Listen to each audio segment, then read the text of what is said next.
నదిలో వరదొస్తుండగా వంతెనల మీదన దాటడం అన్నటువంటిది సహజంగా జరుగుతుంది. వంతెన పైకి నీళ్లు రావు కదా, వంతెన అంటే చాలా పైకి ఉంటుంది కదా. ఫర్ ఎగ్జాంపుల్ వరదలు ఎన్నోసార్లు వచ్చినప్పుడు ప్రకాశం బ్యారేజ్ మీద నుంచి పోతుంటాం, కనకదుర్గ వారధి మీద నుంచి దాటుతూనే ఉంటాం, రెండు వైపులా నడుస్తూనే ఉంటుంది. ఒక్క 2009వ సంవత్సరంలో మాత్రం 150 ఏళ్ల తర్వాత వచ్చినటువంటి అతిపెద్ద వరద కాబట్టి ఆ టైంలో ఆ వంతెనల మీదన ప్రయాణాన్ని నిషేధించారు.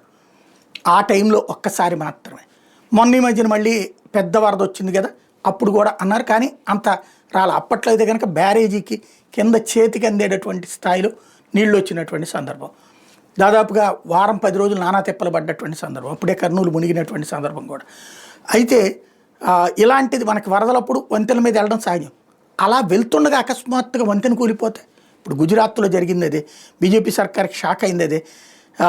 ఏదైతే గుజరాత్లో ఉన్నటువంటి ఆనంద్ వడోదర మధ్యన ఉన్నటువంటి బ్రిడ్జి ఒక్కసారి కొలాప్స్ అయ్యి వాహనాలన్నీ నీళ్లలో పడ్డాయి. దాంట్లో ఉన్నటువంటి వాళ్ళు, ప్రాణాలు కోల్పోయిన వాళ్ళు, కొట్టుకుపోతుంటే రక్షిస్తున్నటువంటి వాళ్ళు, ఇదంతా నడుస్తుంది. ఇది 45 సంవత్సరాల క్రితం కట్టినటువంటి వంతెన. ఈ వంతెన కాంగ్రెస్ టైంలో కట్టారు అని చెప్పి ఇప్పుడు బీజేపీ దాన్ని ఎందుకు మెయింటైన్ చేయలేకపోయిందని కాంగ్రెస్ రాజకీయ విమర్శలు ప్రారంభించింది.